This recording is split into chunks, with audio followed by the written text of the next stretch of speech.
تقلید شخصی، تقلید مطلق الآخر، یہ ایک اصطلاحات ہے جس کو ہم آپ کی خدمت میں عرض کرنا چاہتے ہیں، کیونکہ اگر آپ دیکھیے گا تو تقلید کی یہ دو قسمیں، جیسے تقلید شخصی، شخصی کا مطلب کیا ہو گیا، یعنی ہم نے جس کو پہچانا مرجع، ہم نے اس کی تقلید کر لی، یعنی پرسنل طور پر، ہو سکتا ہے عوام اس سے مطمئن ہو اور عوام اس سے مطمئن نہ ہو۔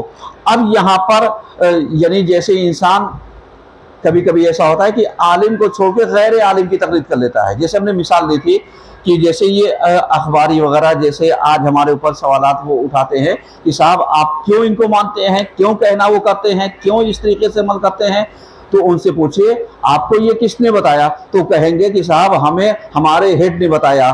اب ان سے پوچھئے تم اپنے ہیڈ کی بات مان کر کے عمل کر رہے ہو تو کسی نہ کسی کی تقلید ہی تو کر رہے ہو، سمجھ میں آ رہا ہے؟ تو اب جب ہم ایک طرف تقلید کے منکر ہو رہے ہیں کہ صاحب ہم تقلید کو نہیں مانتے، اور دوسری طرف بات کس کی مان رہے ہیں، انہیں کی جو انہیں سمجھا رہا ہے، جو ان کی ڈاٹا فیڈنگ کر رہا ہے، جو انہیں مس گائیڈ کر رہا ہے۔ آج آپ اسی طریقے دیکھ لیے، آج ہمارے سماج میں ہر انسان سے پوچھئے صاحب کہتے ہیں امامے والے کو میں نہیں مانتا، جتنی زیادہ یعنی اس طریقے کے افراد پائے جاتے ہیں، وہ کہتے ہیں صاحب جتنے بھی ہیں وہ امامے والوں کو میں نہیں مانتا۔ کہا صاحب کیوں؟ کہا اس لیے کہ یہ نائب امام نہیں ہے۔ اللہ کے بندو، تم مانو یا نہ مانو، تمہارے ماننے یا نہ ماننے سے کسی کا نیابت عامہ جو ہے ختم نہیں ہو جائے گی۔ اگر تمہارے اندر بھی یہ صلاحیت پیدا ہو جائے، تم بھی جاؤ علم دین حاصل کرو، تم بھی جاؤ دین کی سمجھ پیدا کرو، تم بھی نیابت خاصہ تو نہیں مل سکتی لیکن نیابت عامہ تو مل سکتی ہے اگر عالم صحیح ہوئے۔ ایسا تو ہے نہیں کہ مطلب کسی خاندان سے، کسی انسان سے، کسی شخص سے یہ معین کر دیا ہو کہ صاحب یہی نیابت عامہ کا حقدار رکھتے، بقیہ کوئی نہیں رکھے گا۔ اب اس کے بعد ایک حدیث میں آپ کے سامنے یعنی پیش کرنا چاہتا ہوں کہ جس میں یہی کہا گیا کہ مشہور حدیث ہے کہ پیغمبر نے حضرت معاذ بن جبل کو یمن کا حاکم بنا کر کے بھیجا تاکہ وہ لوگوں کو دین کے مسائل بتائیں اور فیصلہ کریں، یعنی یہ چیز تو ہم نے بتائی تھی آپ سے۔ اس کے بعد سنن ابو داؤد جلد 7 میں 3 میں فیصلوں کا بیان، قضا میں اپنی رائے سے اجتہاد کرنے کا بیان، یعنی اگر انہوں نے تھوڑے تھوڑے جزئیات کو وہ کیا ہے کہ جہاں پر آ کر کے ہم کہتے ہیں صاحب یہ قاضی صاحب ہیں، قاضی کا مطلب کیا ہو گیا، فیصلہ کرنے والا۔ ہم نے کہا صاحب یہ مفتی صاحب ہیں، مفتی کا مطلب کیا ہو گیا، فتویٰ دینے والا۔ ہم نے کہا صاحب یہ مجتہد صاحب ہیں، اس کا مطلب کیا ہوا، اجتہاد کرنے والا۔ اب اس کا مطلب یہ ہو گیا جو قاضی ہو گیا وہ الگ ہو گیا، جو مفتی ہو گیا وہ الگ ہو گیا، جو مجتہد ہو گیا وہ الگ ہو گیا۔ کیا واقعی ایسا ہے؟ ہمارے زمانے میں تو ہو سکتا ہے سب الگ کر دیا گیا ہو، لیکن کیا پیغمبر کے زمانے میں اگر دیکھا جائے تو مسجد میں پیغمبر اگر بیٹھا کرتے تھے تو کیا فیصلے نہیں کرتے تھے؟ علی بیٹھتے تھے تو کیا فیصلے نہیں کرتے تھے؟ علی بیٹھتے تھے کیا فتوے نہیں دیتے تھے؟ علی بیٹھتے تھے کیا اجتہاد نہیں کرتے تھے؟ لیکن ہم نے کیا کیا، ہم نے ان ساری چیزوں کو کیا کیا، الگ الگ کر دیا۔ اب جب الگ الگ کر دیا تو اب آپ ترجمہ دیکھیے حدیث کا کہ جب حضور اکرم نے جناب معاذ کو یمن کا حاکم بنا کر بھیجنے کا ارادہ کیا، فرمایا کیا تم کس طرح فیصلہ کرو گے جب تمہارے پاس کوئی مقدمہ پیش ہو جائے؟ انہوں نے فرمایا اللہ کی کتاب سے فیصلہ کروں گا۔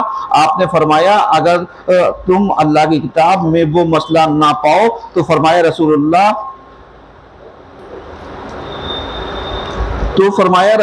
کی سنت کے مطابق فیصلہ کروں گا۔ حضور نے فرمایا اگر سنت رسول میں بھی نہ پاؤ اور کتاب میں بھی نہ پاؤ تو انہوں نے کہا کہ اپنی رائے سے اجتہاد کروں گا اور اس میں کوئی کمی کوتاہی نہیں کروں گا۔ رسول اللہ نے ان کے سینے کو تھپتھپایا اور فرمایا کہ اللہ ہی کے لیے تمام تعریفیں ہیں جس نے اللہ کے رسول